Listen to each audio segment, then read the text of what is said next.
On a hilltop in the Hudson Valley, 25 miles north of Manhattan, stands a house that changed America. From the outside, Kykuit looks almost modest. 40 rooms of weathered stone. No gold leaf, no marble columns.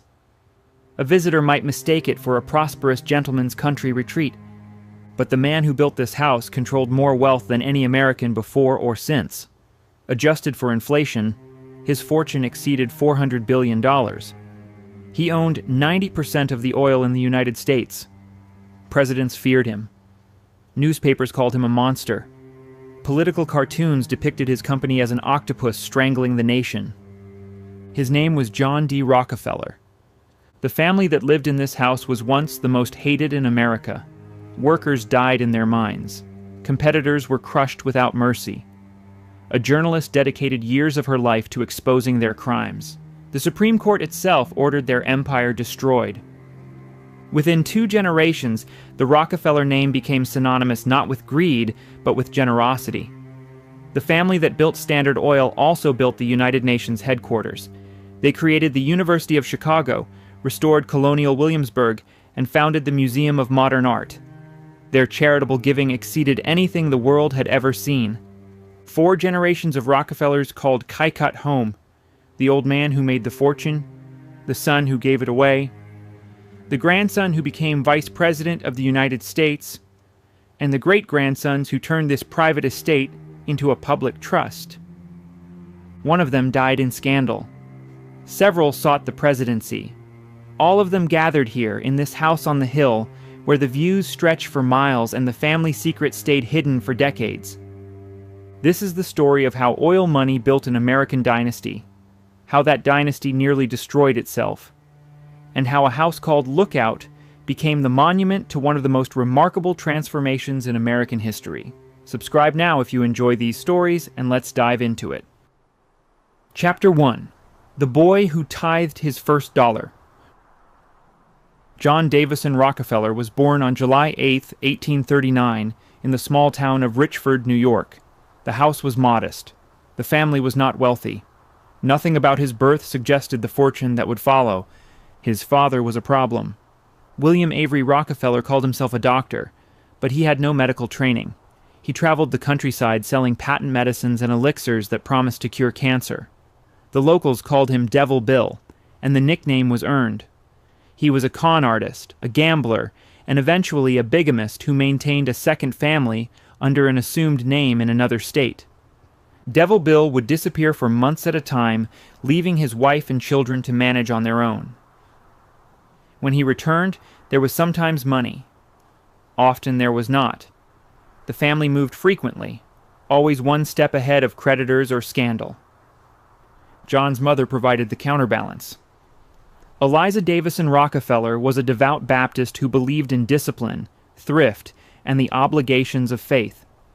She taught her children to work hard, to save carefully, and to give 10% of everything they earned to the church. This practice of tithing was not optional in her household.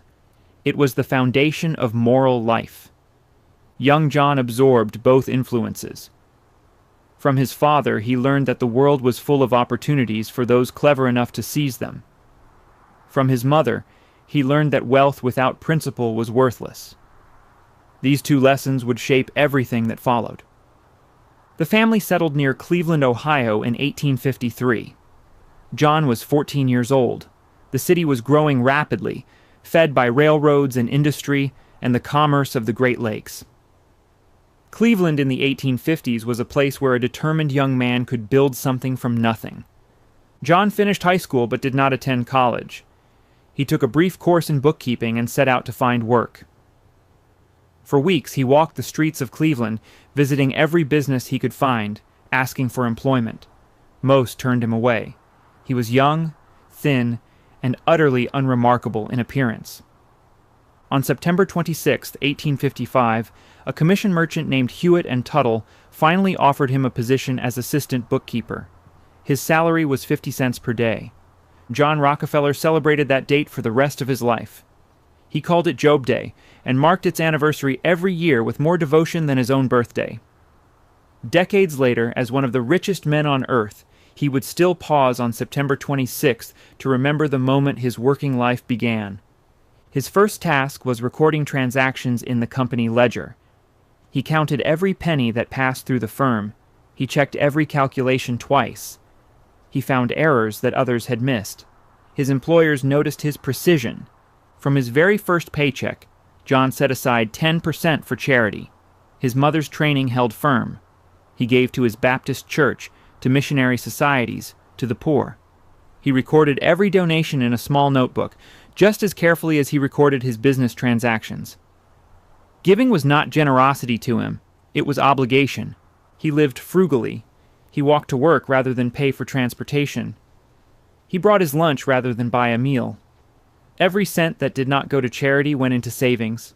By the end of his first year, he had accumulated enough money to make a small loan to a neighboring farmer. The farmer paid interest. John recorded the payment and reinvested it. This was the pattern that would define his life.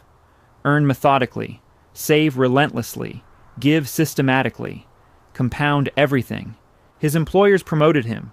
His salary increased. He continued living as though he were still making 50 cents per day. By 1858, at 19 years old, he had saved enough to form a partnership with a friend named Maurice Clark. They established a commission business trading grain, hay, and other goods. The timing was fortunate. The following year, 1859, a man named Edwin Drake struck oil in Titusville, Pennsylvania. The Pennsylvania oil boom was about to transform American industry, and John D. Rockefeller, the bookkeeper who counted every penny and tithed every paycheck, was about to transform himself. He had no interest in drilling for oil. The wildcatters who sank wells were gamblers, and gambling was his father's vice. But refining oil into kerosene for lamps, shipping it efficiently, selling it reliably, that was a business a methodical man could master. The boy who tithed his first dollar was about to become the richest man in the world. Chapter 2. Black Gold.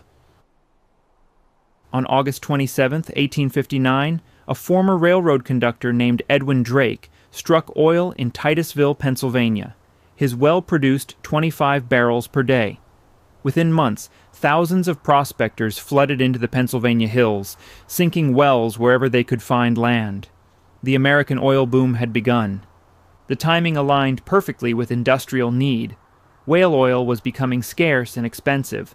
Factories required lubrication for their machines. Homes needed light after dark. Kerosene refined from petroleum could provide all of this at a fraction of the cost. But the oil fields were chaos. Prospectors drilled wherever they pleased. When a well came in, they had no way to store the oil. Wooden barrels overflowed. Crude petroleum soaked into the ground. Prices swung wildly from $10 a barrel to 10 cents depending on supply. Fortunes were made and lost in weeks. The men who drilled for oil were gamblers betting everything on holes in the ground. John D. Rockefeller watched this frenzy and saw something different. The drillers were taking all the risk. They spent their money sinking wells that might produce nothing. When they did strike oil, they had no choice but to sell to whoever would buy. The real opportunity was not in the ground. It was in what happened after the oil came out. Refining crude oil into usable kerosene required equipment, expertise, and capital. Shipping the refined product to customers required relationships with railroads. Selling it required distribution networks. A man who controlled refining could let the wildcatters take the risks while he collected steady profits from processing their crude. In 1863, Rockefeller and his partner Maurice Clark invested $4,000 in a Cleveland refinery operated by a chemist named Samuel Andrews. The facility was small but efficient. Andrews understood the technical process of turning crude petroleum into clean burning kerosene. Rockefeller understood everything else. Cleveland was ideally positioned for the refining business. The city sat at the intersection of multiple railroad lines. Lake Erie provided water transportation to eastern markets. Crude oil could be shipped in from Pennsylvania cheaply, and refined kerosene could be shipped out even more cheaply. Geography favored Cleveland, and Rockefeller intended to exploit that advantage completely. He studied every aspect of the operation. He calculated the cost of each barrel of crude, each hour of labor, each mile of transportation. He visited other refineries to learn their methods. He negotiated with suppliers to reduce the price of barrels and chemicals. Where other refiners saw a business, Rockefeller saw a system that could be optimized. His partnership with Clark became strained. Clark was content with modest profits. Rockefeller wanted to expand aggressively, reinvesting every dollar into growth. In 1865, the partners agreed to resolve their differences through auction. Whoever bid highest would buy out the other. The auction took place on February 2nd. Clark opened with $500. Rockefeller bid higher. Clark raised again. The bidding continued for hours, climbing far beyond what either man had expected. Finally, at $72,500, Clark stopped. Rockefeller had won. It was an enormous sum. Rockefeller had to borrow heavily to pay it. But he now controlled the largest refinery in Cleveland, and Cleveland was becoming the refining capital of America. He found a new partner in Henry Flagler, a grain merchant with capital to invest and a talent for negotiation. Together they expanded relentlessly. They bought a second refinery, then a third. They purchased their own barrels rather than buying from suppliers. They acquired wagons to transport their product. Every function that could be brought in-house was brought in-house. Flagler negotiated with the railroads for volume discounts. If Standard Oil guaranteed to ship 60 carloads of kerosene per day, the railroad would charge less per barrel than it charged competitors who shipped smaller quantities. This was legal in common practice. It was also devastating to smaller refiners who could not match the volume. On January 10, 1870, Rockefeller incorporated the Standard Oil Company of Ohio. The founding partners included his brother William, Henry Flagler, Samuel Andrews, and several other investors. Rockefeller held the largest share. The company was capitalized at $1 million. The name was deliberate. Standard Oil promised a standardized product of consistent quality. Customers could trust that every barrel of standard kerosene would burn the same way. In an industry plagued by adulterated fuel and inconsistent refining, this reliability became a powerful selling point. Within 2 years, Standard Oil controlled nearly every refinery in Cleveland. The method was simple and ruthless. Rockefeller would approach a competitor and offer to buy their operation. He would show them his books, demonstrating that Standard Oil's costs were lower than theirs. He would explain that Standard's railroad discounts made competition impossible. The competitor could sell now at a fair price, or they could watch their business collapse and sell later for nothing. Most sold. Those who refused found themselves squeezed from every direction. Standard Oil cut prices in their markets until the competitor bled money. Railroads mysteriously raised shipping rates for non-standard oil. Suppliers became difficult to find. The holdouts eventually surrendered or went bankrupt. Rockefeller did not see this as cruelty. He saw it as efficiency. The oil industry was wasteful and chaotic. Too many small refiners produced inconsistent products at irregular intervals. Consolidation would eliminate waste, stabilize prices, and benefit everyone. The competitors he absorbed were not victims. They were obstacles to rational organization. He expressed this philosophy bluntly. Competition, he believed, was inefficient. It drove companies to undercut each other until everyone lost money. Cooperation under unified management was better for business, better for workers, and better for customers. One phrase attributed to him captured his view completely. Competition is a sin. By 1872, Standard Oil refined 25% of all American oil. The company was growing faster than any business in the country. Rockefeller was 32 years old, already wealthy, and just beginning to understand how much power he could accumulate. The oil fields of Pennsylvania still produced chaos. Wells came in and dried up unpredictably. Prospectors still gambled their savings on holes in the ground. But the chaos now flowed through Cleveland, through Standard Oil, through the methodical hands of John D. Rockefeller. He was building something that had never existed in American business. Not just a company, but an empire. Not just wealth, but control. The bookkeeper who counted every penny was about to become the octopus that strangled a nation. Chapter 3. The Octopus. By 1880, Standard Oil controlled 90% of all oil refining in the United States. No single company had ever dominated an American industry so completely, and John D. Rockefeller was not finished. The conquest had taken less than a decade. After consolidating Cleveland, Rockefeller turned to the refineries of Pittsburgh, Philadelphia, and New York. The pattern he had perfected now spread nationwide. Every major refining center faced the same choice: join Standard Oil or be crushed by it. Some competitors joined willingly. They received Standard Oil stock in exchange for their operations and became wealthy as the company grew. Others fought back and were systematically destroyed. Standard cut prices in their markets until they bled cash. Suppliers refused to sell them barrels. Railroads charged them higher rates. Banks declined to extend credit. The press began to notice. Journalists documented the pattern of acquisitions and the complaints of ruined businessmen.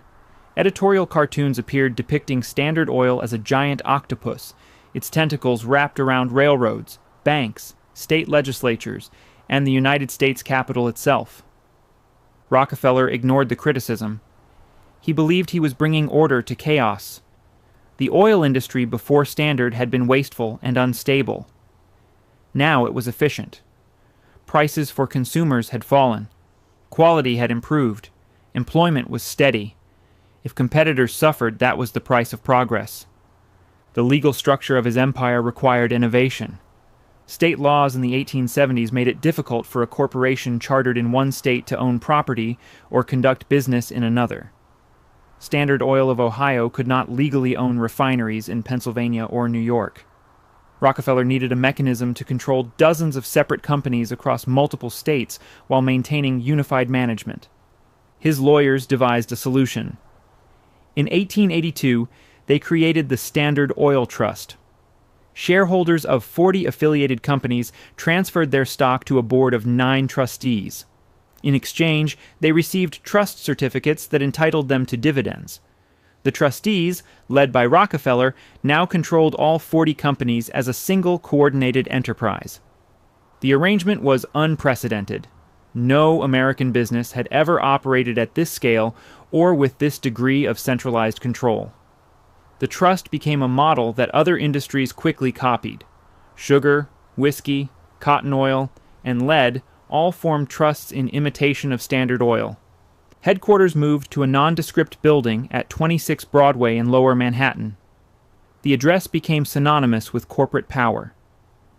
From this location, Rockefeller and his trustees directed an empire that spanned the continent. The numbers were staggering. Standard Oil controlled thousands of domestic wells. Thousands of miles of pipeline carried crude oil to refineries and refined products to markets. Tank cars by the thousands moved petroleum by rail. An army of workers drew wages from the company and its affiliates. Annual revenues exceeded those of most state governments. Rockefeller's personal wealth grew beyond comprehension. His fortune was measured in tens of millions and climbing every year. At a time when the average American worker earned less than $500 annually, Rockefeller's income from dividends alone exceeded what most families would earn in 1,000 lifetimes. He lived modestly by the standards of his wealth. He did not build marble palaces on Fifth Avenue like the Vanderbilts. He did not host lavish parties or collect European art. His pleasures were simple: golf, gardening, Sunday church services, time with his wife and children at their country estate in New York. This restraint was strategic as well as temperamental. Rockefeller understood that ostentatious display invited scrutiny. The less visible he remained, the more freely he could operate. He rarely gave interviews. He declined invitations to public events. He let his lawyers and subordinates handle reporters while he focused on business. But invisibility could not last forever. The scale of Standard Oil made it impossible to ignore. Competitors who had been crushed filed lawsuits. State attorneys general launched investigations. Congressional committees demanded testimony. The word monopoly entered common vocabulary, and Standard Oil was its primary example. Rockefeller testified before government bodies with careful precision. He answered questions narrowly. He expressed confusion at complicated inquiries. He remembered few details about specific transactions. His demeanor was calm, polite, and utterly unrevealing. Critics called him evasive. Defenders called him private. Both were correct. The New York World summarized public sentiment in 1880. It called Standard Oil the most cruel, impudent, pitiless, and grasping monopoly that ever fastened upon a country. The description was partisan, but not entirely unfair.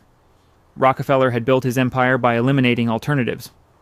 Customers who wanted kerosene bought from Standard Oil because there was no one else to buy from. The trust structure itself attracted legal challenges.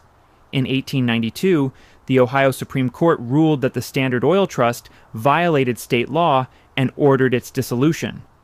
Rockefeller complied technically by dissolving the trust and distributing its assets to 20 separate companies. The dissolution changed nothing. The same men who had served as trustees now served as directors of the successor companies.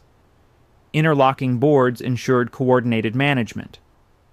The companies operated as a unified enterprise under different legal names. Standard Oil interests, as the arrangement came to be called, functioned exactly as the trust had functioned. Rockefeller turned 60 in 1900. He had largely withdrawn from daily management, leaving operations to trusted subordinates like John Dustin Archbold. His health was fragile. A digestive condition had left him unable to eat most foods. His hair had fallen out from alopecia, giving him the gaunt appearance that would define his public image. He spent more time at his estate in Pocantico Hills, overlooking the Hudson River. He played golf daily, often alone.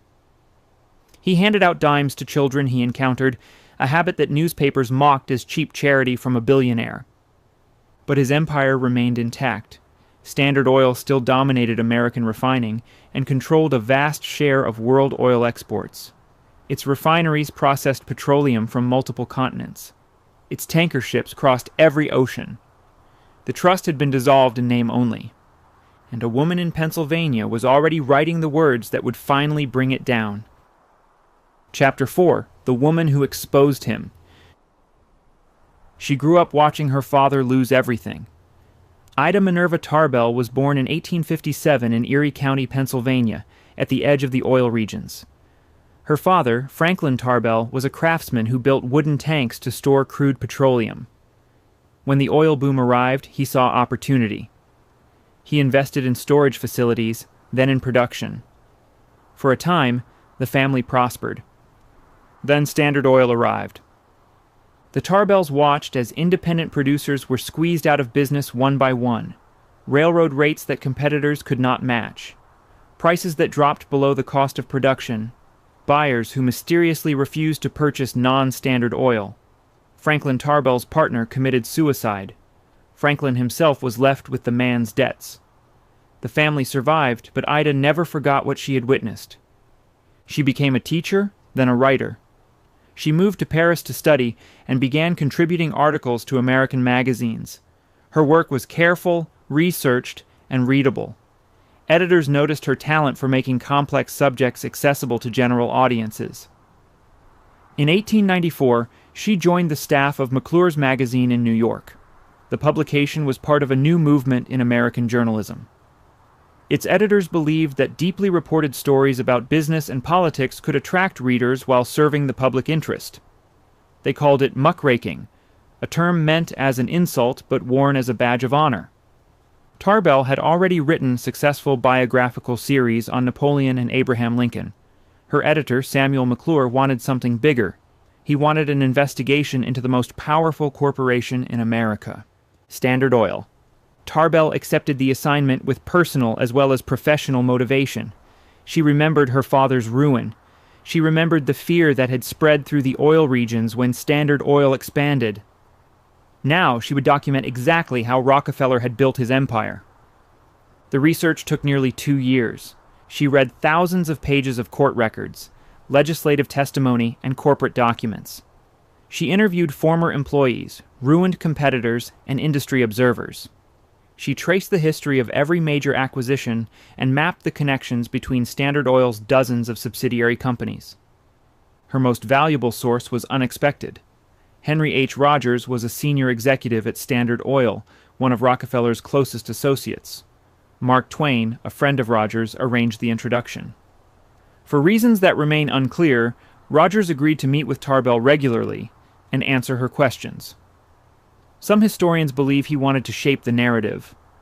Others suggest he harbored resentments against Rockefeller. Whatever his motivation, Rogers provided inside information that no outsider could have obtained. The first installment appeared in McClure's magazine in November 1902. The title was simple: The History of the Standard Oil Company. Readers were transfixed. Tarbell wrote with precision and restraint. She did not call Rockefeller a criminal. She simply documented what he had done. The railroad rebates that destroyed competitors, the secret ownership of supposedly independent companies, the industrial espionage that revealed rivals' plans, the systematic campaign to eliminate anyone who stood in Standard Oil's path. She quoted from court testimony and corporate records. She named names and cited dates. She built her case, fact by fact, chapter by chapter, until the pattern was undeniable. The series ran for 19 installments over 2 years. Each month, readers waited for the next chapter. Circulation at McClure's soared. Other publications began their own investigations into corporate misconduct. The age of investigative journalism had begun. Rockefeller refused to respond publicly. His advisors urged him to defend himself, but he believed that dignified silence was the appropriate response to undignified attacks. He referred to Tarbell privately as Miss Tarbarrel and that poison woman. He never granted her an interview. His silence only amplified her impact. In 1904, the series was published as a book. The history of the Standard Oil Company ran to over 800 pages in 2 volumes. It became an immediate bestseller and remains in print today. Historians consider it one of the founding works of investigative journalism and a primary catalyst for the antitrust movement. Tarbell had done something that legislators and prosecutors had failed to accomplish. She had turned public opinion decisively against Standard Oil. The corporation that had seemed invincible now seemed corrupt. The man who had built it now seemed villainous. She was not without critics. Defenders of Rockefeller argued that she ignored his charitable giving and his role in lowering oil prices for consumers. They noted that her father's failure might have colored her judgment. They accused her of sensationalism disguised as scholarship. Tarbell rejected these criticisms. She had documented facts. If the facts made Rockefeller look bad, that was not her fault. She had given him every opportunity to respond, and he had declined. The public could draw its own conclusions. The conclusions were devastating.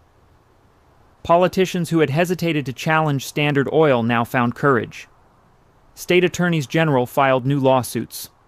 Federal prosecutors began building a case under the Sherman Antitrust Act. The Roosevelt administration made trust-busting a centerpiece of its domestic agenda. Tarbell had provided the evidence. Now the government would act. She continued writing for decades, covering other industries and social issues.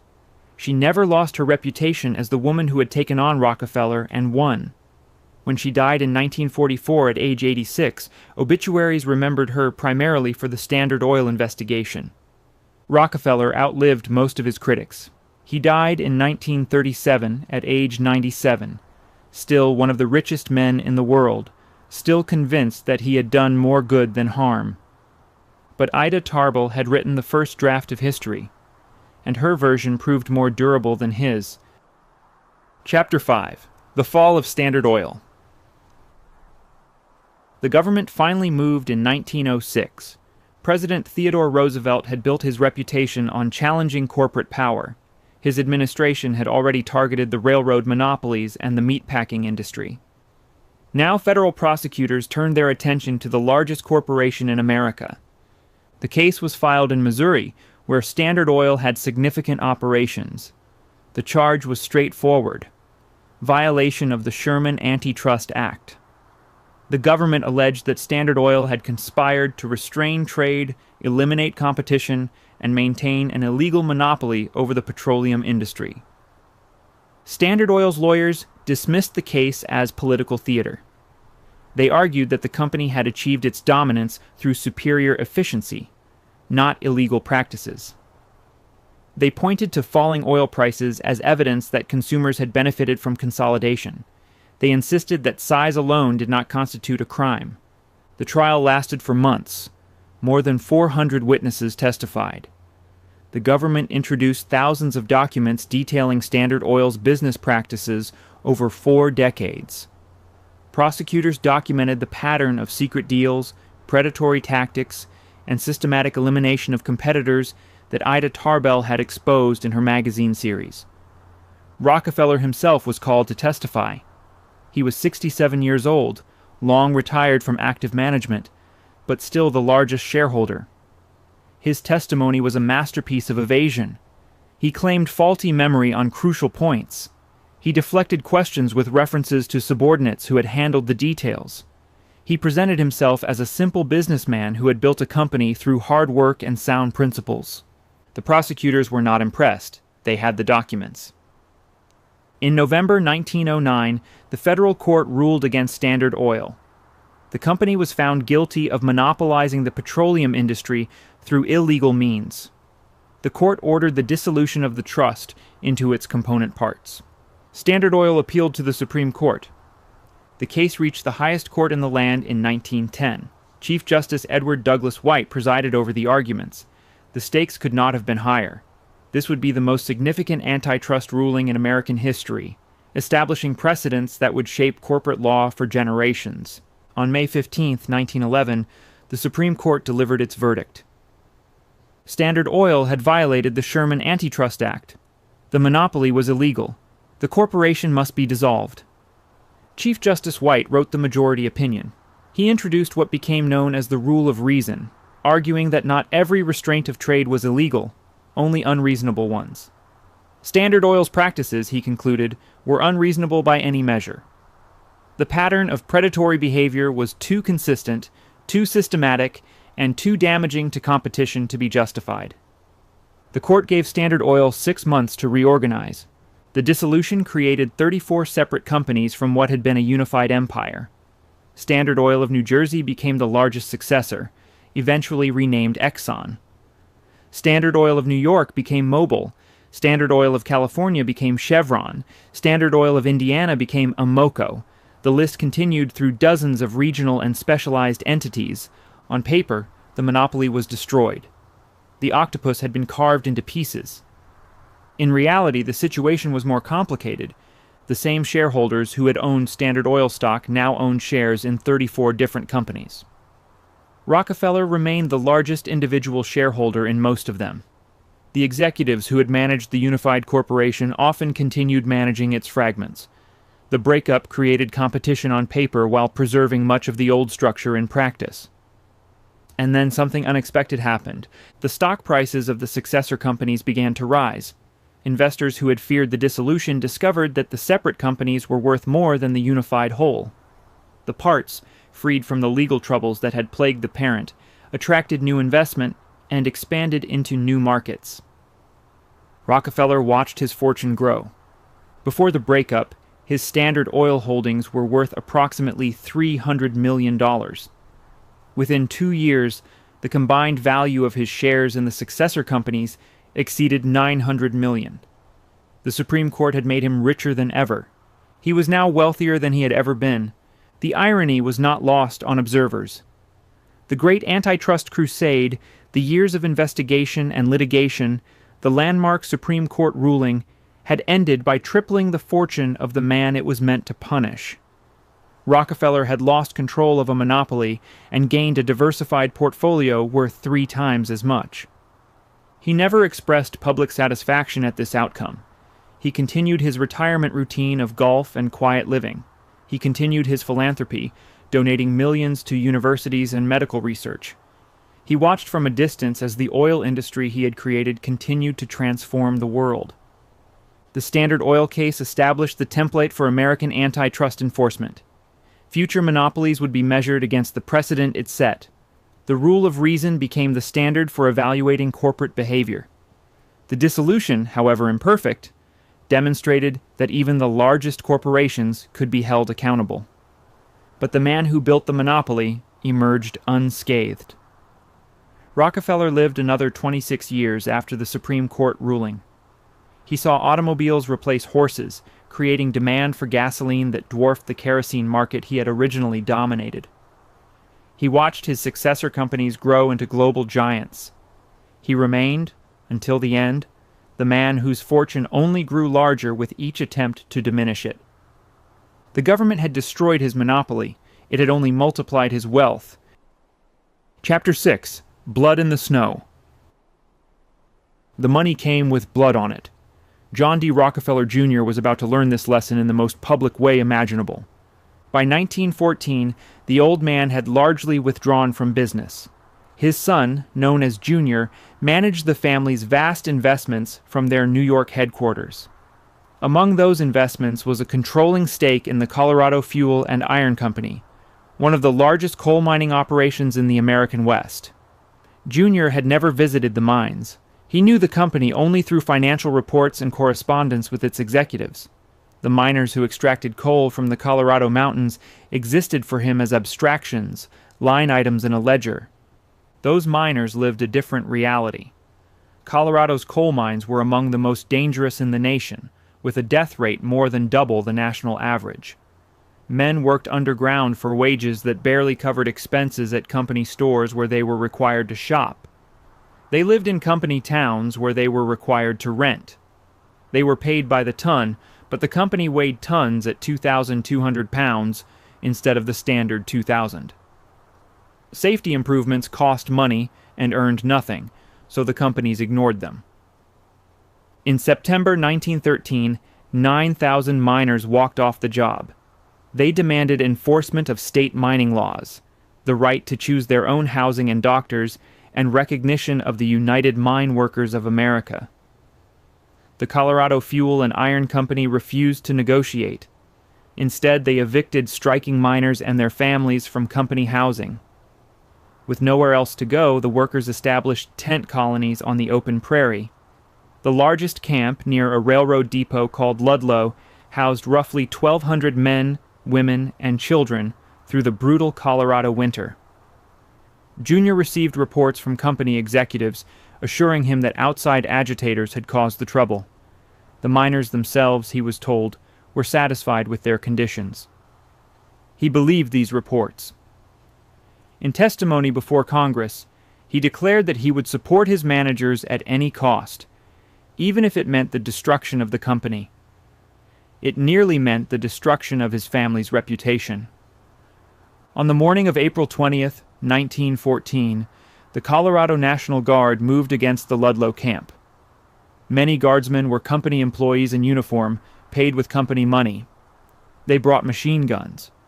What happened next remains disputed in its details, but devastating in its outcome. Gunfire erupted, and the tent colony caught fire. Families who had dug pits beneath their tents for protection huddled underground as flames spread above them.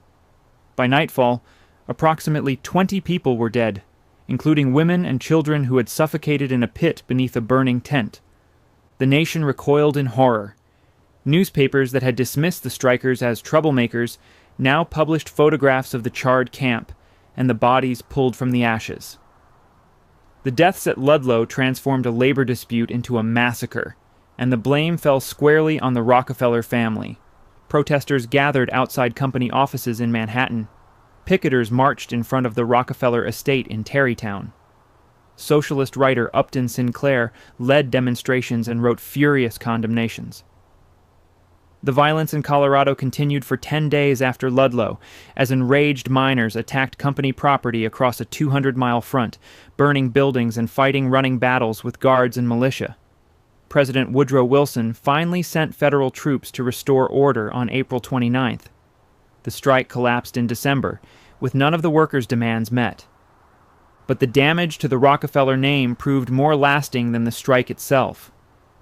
Junior was called to testify before the United States Commission on Industrial Relations in January 1915. The chairman, Frank Walsh, questioned him relentlessly. Had he known about conditions in the mines? Had he approved the use of militia against the strikers? Did he accept responsibility for the deaths?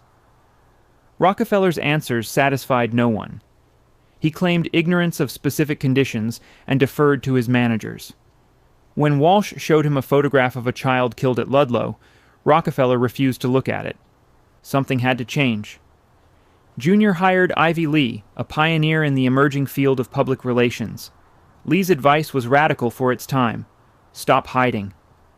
Rockefeller should go to Colorado personally, meet the miners, listen to their grievances, and let photographers capture it all. In September 1915, Junior did exactly that. He toured the mines, ate in the workers' dining halls, and danced with miners' wives at a social gathering. He asked questions and appeared to listen to the answers. The newspapers covered every moment. It was a performance, but it was also something more. The experience genuinely affected Junior. He implemented a company union plan that gave workers limited representation, the first such arrangement in American heavy industry.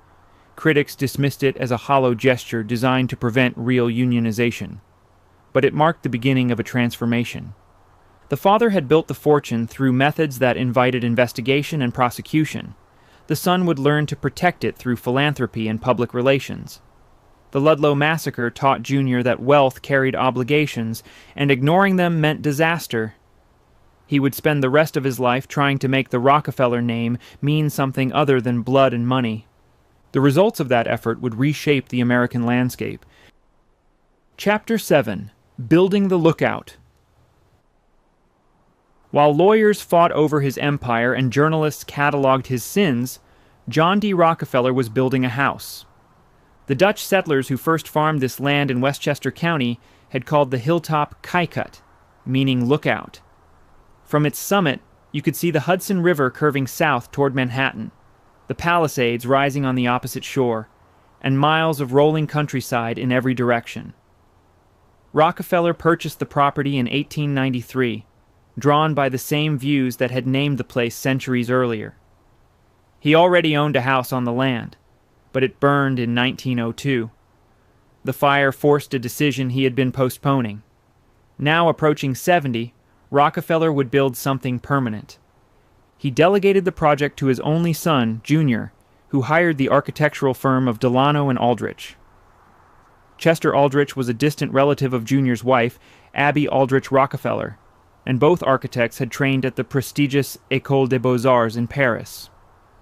Construction began in 1905. The original design called for a 3-story stone mansion with a steep roof, something substantial but not ostentatious. Rockefeller had always preferred simplicity over display. He dressed plainly, lived modestly by the standards of his fortune, and distrusted the elaborate mansions that his fellow industrialists were erecting along Fifth Avenue and in Newport. But the first version of Kykuit disappointed him. The service entrance sat directly below the primary bedroom window, which meant that every delivery truck announced itself to anyone trying to sleep. The chimneys drew poorly, filling rooms with smoke that damaged walls and furniture. The third-floor bedrooms were cramped under the steep roof, leaving inadequate space for guests. The house looked impressive from a distance, but functioned poorly up close. Junior brought in William Wells Bosworth, a landscape architect who had been designing the grounds, to oversee a complete reconstruction. Bosworth raised and flattened the roof, added a 4th floor for staff, and constructed a service tunnel beneath the approach road so that deliveries could arrive unseen and unheard. He replaced the original facade with locally quarried fieldstone and Indiana limestone, transforming the house into a 4-story Beaux-Arts villa that balanced classical formality with the rustic setting. The reconstruction took another 5 years. Kykuit was finally completed in 1913. Rockefeller was 74 years old when he moved in. He had outlived most of his critics and many of his competitors. The fortune that had made him infamous continued growing despite every legal and journalistic assault. Now he had a house worthy of the view, set on a hilltop where he could survey his domain like the Dutch settlers who had named it. The interior reflected restraint as much as wealth. Ogden Codman Jr., who had co-authored an influential book on decoration with novelist Edith Wharton, designed rooms that avoided the cluttered opulence fashionable among the rich. There was no ballroom, no grand staircase meant to impress visitors. The furnishings were elegant but not overwhelming. Chinese ceramics and European antiques filled the spaces without crowding them. Portraits of Abraham Lincoln and George Washington hung on the walls, reflecting the historical legacy Rockefeller admired. Outside, Bosworth created gardens that rivaled the house itself.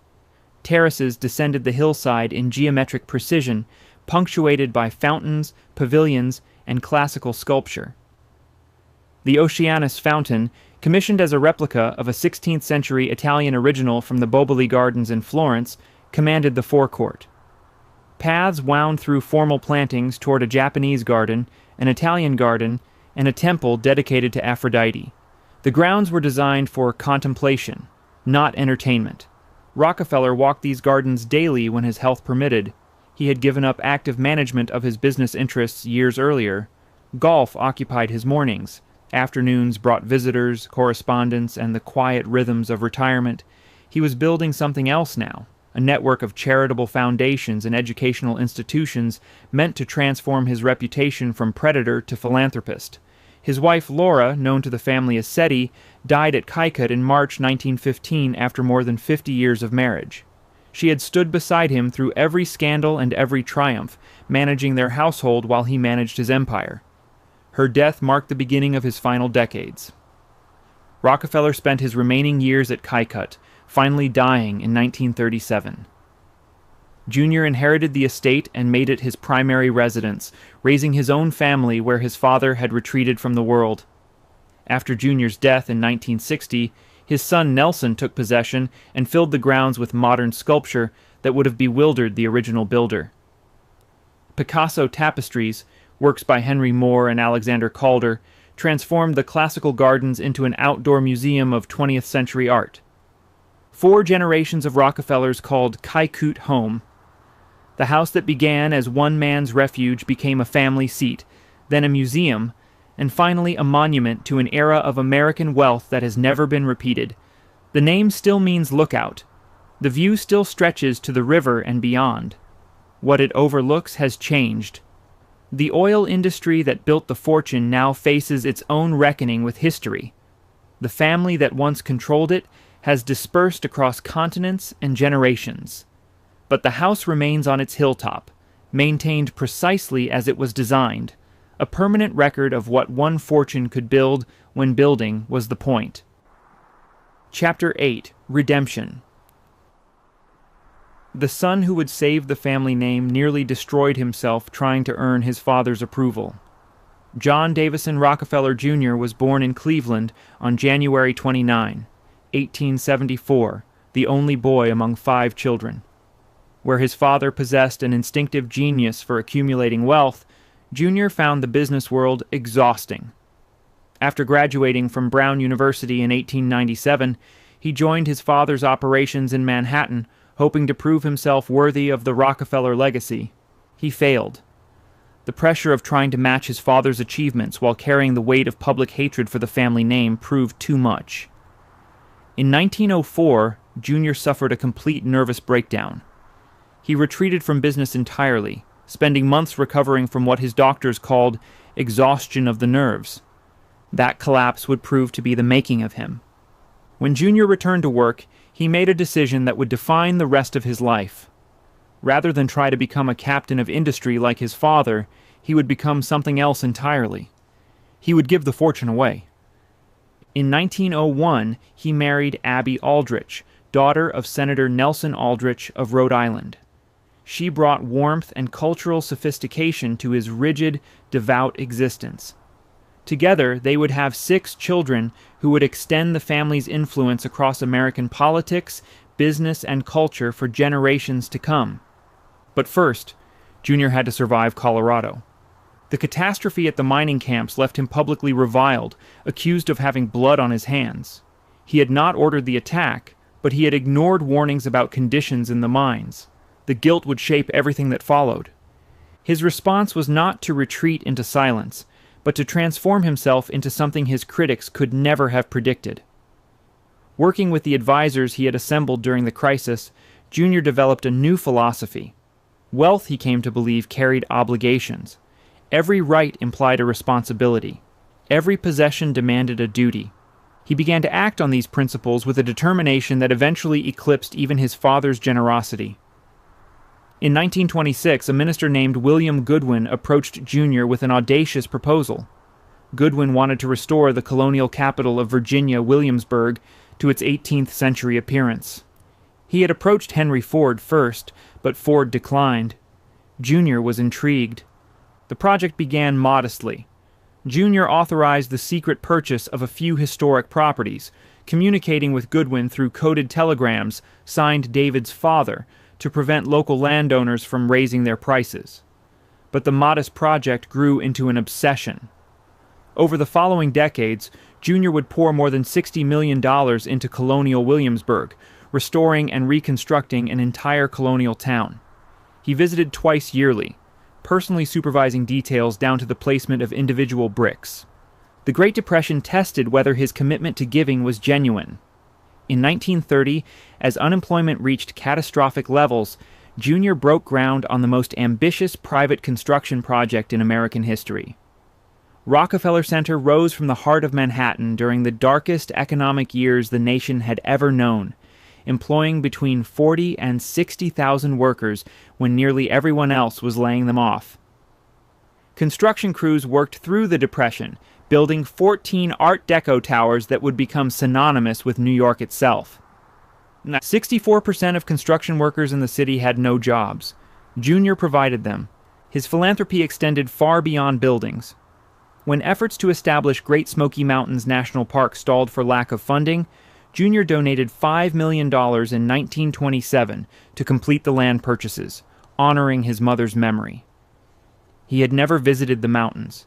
He simply believed they should be preserved. The same impulse led him to donate over 32,000 acres to Grand Teton National Park, fund museums at Mesa Verde and Yellowstone, and save 15,000 acres of sugar pines at Yosemite from commercial logging. The National Park Service estimates his conservation donations totaled the equivalent of $800 million in current value. In 1972, Congress honored his contributions by naming a memorial parkway between Yellowstone and Grand Teton in his honor. His most consequential gift came as the Second World War ended. The newly formed United Nations needed a permanent home. The organization was considering locations in Europe or elsewhere when Junior intervened. He purchased 17 acres along Manhattan's East River for $8.5 million and donated the land to the international body. His gift kept the United Nations in America and cemented New York's role as the diplomatic capital of the world. By the end of his life, Junior had given away more than $537 million. Combined with his father's charitable contributions of $540 million, the first two generations of Rockefellers directed over $1 billion to causes they believed would benefit humanity. No American family had ever given so much. The shy, anxious son who suffered a breakdown at 30 had become the greatest philanthropist of his age. He outlived his father by more than 2 decades, spending his final years moving between the Hudson Valley estate and the Arizona desert. Abby had preceded him by 12 years, but the children they raised together would carry the family's work into a new century. Junior never stopped believing that his father was the greater man. At a ceremony honoring his contributions to Virginia, he departed from his prepared remarks to say, with emotion in his voice, how he wished his father could have been there. "I am only the son," he said. But it was the son who redeemed the family name. Chapter 9. 4 Generations. The house that John D. Rockefeller built for himself became a monument to the dynasty he created. 4 generations of the family would call Kykuit home. Each left their mark on the estate, transforming what began as one man's hilltop retreat into a repository of American wealth, power, and artistic ambition that has no equal in the nation. The founder spent his final decades at Kykuit in quiet routine. He rose early, read his Bible, played golf on his private course, and distributed dimes to visitors who came hoping to glimpse the richest man in America. His tastes remained simple even as his fortune grew beyond comprehension. He wanted comfort, not grandeur. His son wanted something more. Junior inherited Kykuit after his father's passing and immediately began reshaping it to reflect his own vision. Where Senior had been content with functional elegance, Junior filled the house with Chinese ceramics from the Han, Tang, Ming, and Qing dynasties. He collected English furniture, French carpets, and portraits of American founders.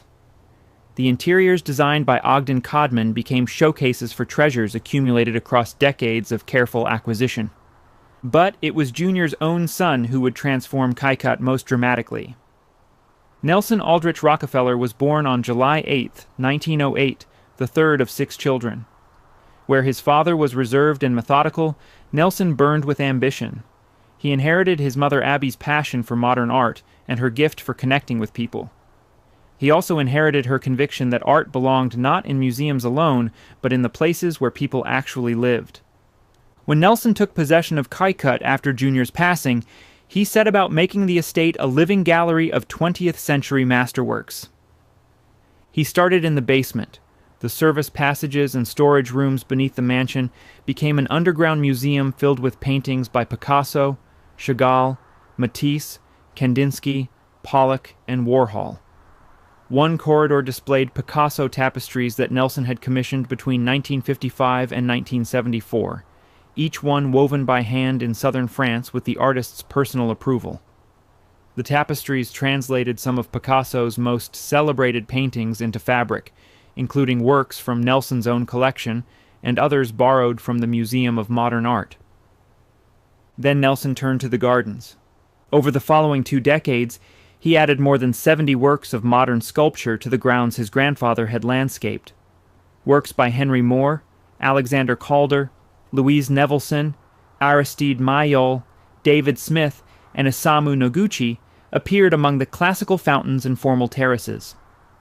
Some pieces arrived by helicopter, lowered onto the lawns because no road could accommodate their size. Nelson possessed an extraordinary eye for placement. Each sculpture found its perfect setting against the Hudson Valley landscape, the formal geometry of the gardens providing counterpoint to the abstract forms of the art. Calder's large spiny, 17.5 feet wide, commanded the edge of the golf course. Moore's knife-edge 2-piece presided over the main terrace. A Giacometti greeted visitors at the entrance alongside Brancusi's Grand Oiseau, poised like a bird about to take flight. The juxtaposition was deliberate and profound. Nelson understood that the tension between his grandfather's classical gardens and his own modernist collection would create something neither could achieve alone. His public career matched his private ambitions. Elected governor of New York in 1958, Nelson served 4 consecutive terms, the first governor in the nation's history to achieve that distinction. He expanded the state university system, created the Council on the Arts, and oversaw massive building projects that reshaped Albany and Manhattan. 3 times he sought the Republican presidential nomination. 3 times he failed. In 1974, President Gerald Ford appointed him vice president, making Nelson the second person to reach that office through appointment rather than election. He resigned as vice president in 1977 and returned to his art. 2 years later, on January 26, 1979, he died of a heart attack in Manhattan. He was 70 years old. In his will, Nelson bequeathed his share of Kykuit to the National Trust for Historic Preservation. His brothers Lawrence and David eventually did the same. The youngest brother, David, became the family patriarch after Nelson's death, guiding Rockefeller interests from his position as chairman of Chase Manhattan Bank. He lived until 2017, reaching the age of 101, the last survivor of his generation. David's death marked the end of an era. The 6 children of Junior had directed their inherited billions toward causes ranging from conservation to banking, from politics to the arts. Nelson became vice president. Winthrop became governor of Arkansas. John III devoted himself to philanthropy.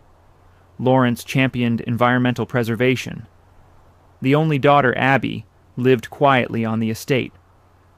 Today, more than 270 members of the Rockefeller family gather twice yearly at the Playhouse on the Pocantico estate. The fortune that Senior accumulated has been dispersed across trusts and foundations, no longer concentrated in a few hands. But Kykuit remains, preserved exactly as 4 generations shaped it. The house contains multitudes: Senior's modest bedroom, Junior's Chinese porcelains, Abby's Tang Dynasty Bodhisattva, Nelson's Picasso tapestries and his children's collection of colored bottles, excavated from old farm sites on the property, and arranged in a cabinet with curatorial precision. The National Trust offers tours from May through November. Visitors walk through rooms where presidents and kings once gathered, past sculptures worth millions, across gardens designed to frame views of the river below. They see how wealth can corrupt and how it can create, how a fortune built on monopoly was transformed into institutions that shaped American medicine, education, conservation, and art. The lookout still commands its view of the Hudson.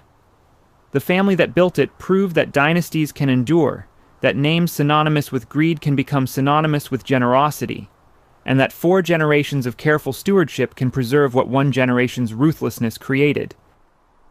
Chapter 10. The Rockefeller Legacy. The fortune built on oil would reshape medicine, education, and art across the globe. When John D. Rockefeller began giving away his money in earnest, he did not simply write checks to worthy causes. He created institutions designed to operate in perpetuity, foundations that would continue their work long after he was gone. The approach was methodical, scientific, and unprecedented in scale. It would define American philanthropy for the next century. The Rockefeller Foundation, established in 1913, became the vehicle through which the family would change the world.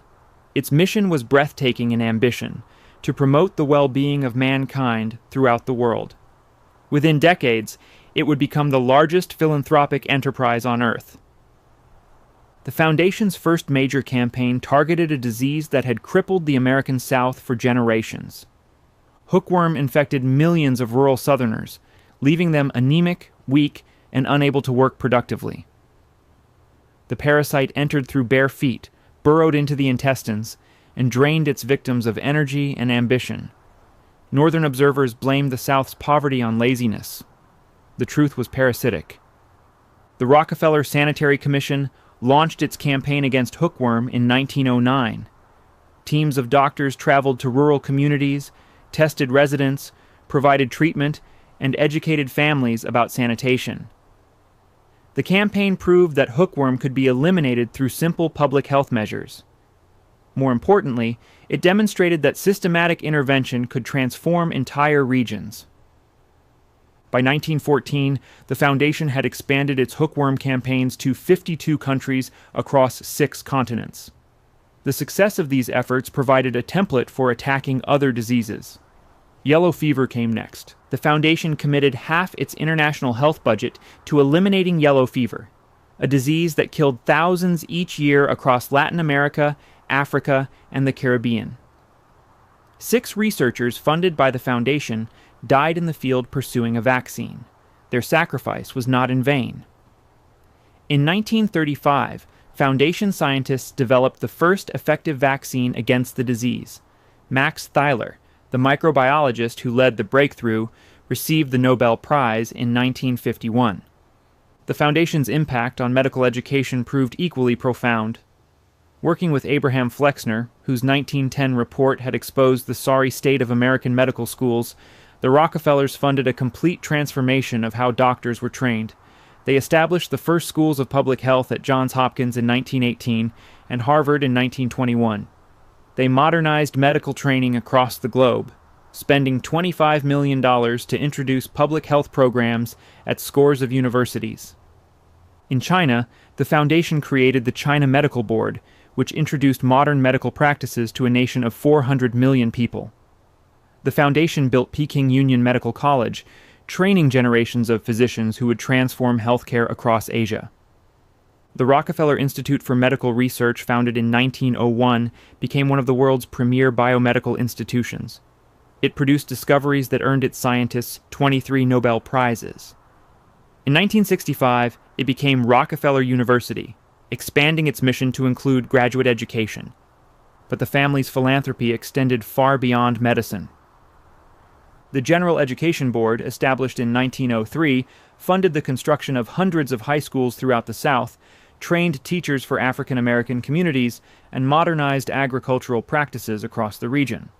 The board helped lift the South from chronic poverty into the 20th century.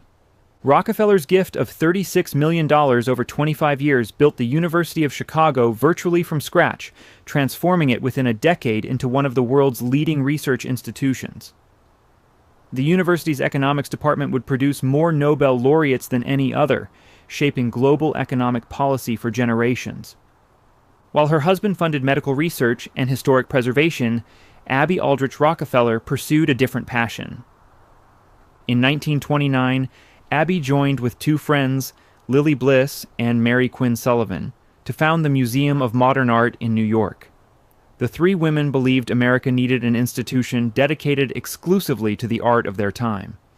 They opened just days after the stock market crash in rented rooms on Fifth Avenue with an exhibition of Van Gogh, Gauguin, Cézanne, and Seurat.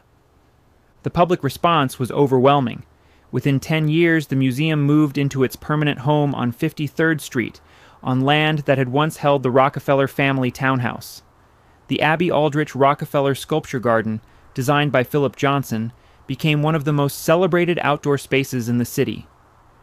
Abby's son Nelson served as the museum's first president beginning in 1939. Her youngest son David joined the board in 1948 and remained associated with the institution until his death nearly 7 decades later. The family's patronage of modern art extended from the galleries of Manhattan to the gardens of Kykuit, where Nelson's collection of Picassos and Calders transformed his grandfather's estate into an outdoor museum. The scale of Rockefeller giving defies easy comprehension. The first 2 generations alone contributed more than $1 billion to charitable causes. The Rockefeller Foundation distributed more foreign aid than the entire United States government for decades. The Green Revolution, funded in part by the foundation, may have saved 1 billion lives by dramatically increasing agricultural yields across the developing world. The fortune that Ida Tarbell had exposed as the product of ruthless monopoly became the instrument of unprecedented generosity. The name that had once symbolized corporate greed became synonymous with philanthropy itself. The transformation was not accidental. It was the deliberate work of a family that understood how money could corrupt and how it might be redeemed. Chapter 11. The Lookout Today. The shuttle bus climbs the winding road through forests that have barely changed since the first Rockefeller arrived. Visitors to Kykuit begin their journey at Phillipsburg Manor in Sleepy Hollow, a restored Dutch colonial farm that the family helped preserve decades ago. From there, they board buses that wind through the estate's outer roads, passing stone walls built by workers a century ago, mature trees that Senior himself transplanted, and glimpses of the Hudson River that drew the family to this hilltop in the first place. The estate opened to the public in 1994, 15 years after Nelson Rockefeller bequeathed his share to the National Trust for Historic Preservation. His brothers Lawrence and David followed with their own gifts. Today, the Rockefeller Brothers Fund maintains the property, while historic Hudson Valley operates the tours that bring thousands of visitors each season. 3 types of tours are offered from May through November. The Selected Highlights tour runs 90 minutes and covers the main floor of the house, the inner garden, and the west terrace. The Classic tour extends to 2 hours, adding the underground galleries with their Picasso tapestries and the sculpture-filled grounds. The Grand Tour takes visitors even deeper into the estate's treasures. What strikes most visitors first is the modesty of the house itself. 40 rooms sounds impressive until you consider that Senior was worth more than the federal government when he lived here. He could have built a palace to rival any in Europe. Instead, he chose a home that emphasizes views over grandeur, comfort over ostentation. The fieldstone walls and Indiana limestone trim blend into the landscape rather than dominating it. There is no grand entrance designed to intimidate visitors. The scale is human. Inside, the rooms are arranged for living rather than display. Ogden Codman's interiors feel elegant, but not oppressive. Chinese ceramics from dynasties spanning 2,000 years line the shelves. English furniture fills the drawing rooms. Portraits of American founders share wall space with family photographs. The effect is of a home where extremely wealthy people actually lived, not a museum assembled for public consumption.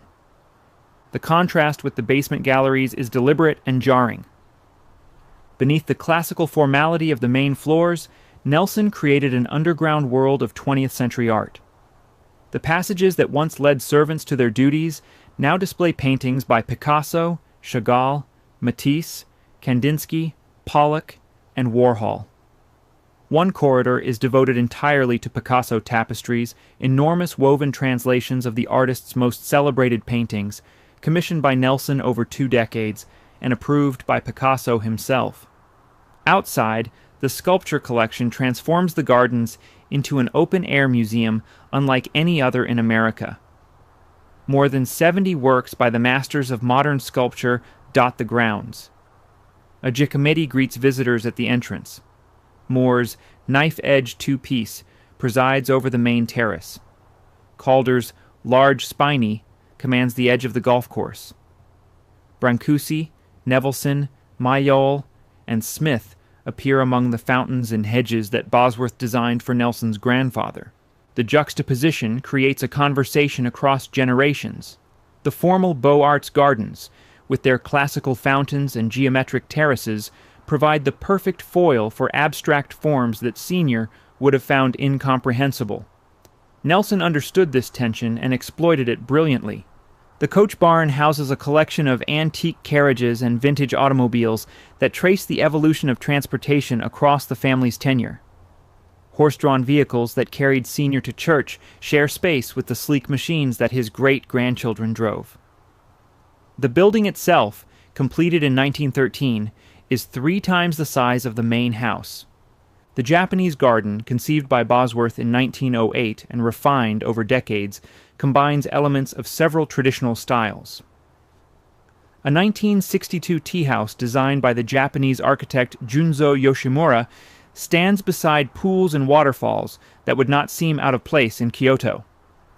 The garden represents yet another layer of the family's collecting impulse, another aesthetic absorbed and made their own. Just down the hill from the estate stands the Union Church of Pocantico Hills. The small stone church, built in 1921 with Rockefeller money, appears from outside to be nothing remarkable. Inside, it contains one of the most unexpected treasures of modern art in America. Henri Matisse's Rose Window, his final work, glows in shades of yellow, green, and blue above the altar. The artist completed its design just 2 days before his death in 1954. It honors Abby Aldrich Rockefeller, who championed modern art when her husband still preferred Chinese porcelains. 9 windows by Marc Chagall surround the sanctuary. The largest, depicting the Good Samaritan, memorializes Junior. Its deep blues saturate the space with color. The other 8 windows, depicting Hebrew prophets and cherubim, were added over the following years to create what Chagall called a more harmonious environment. The congregation had initially resisted the modern designs. The Rockefellers, as always, prevailed.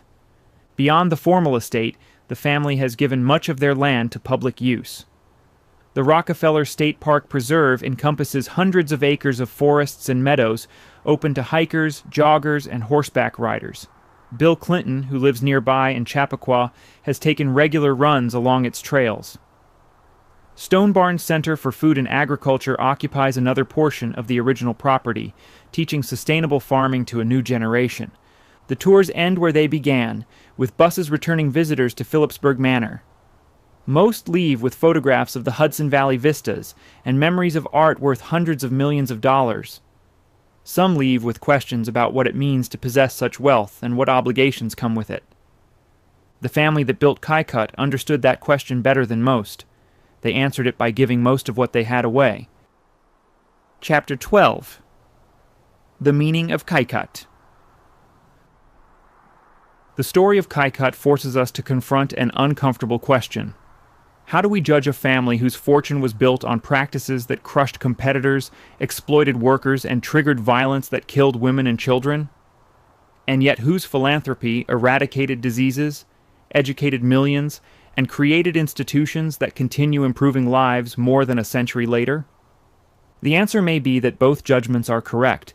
John D. Rockefeller earned the label robber baron.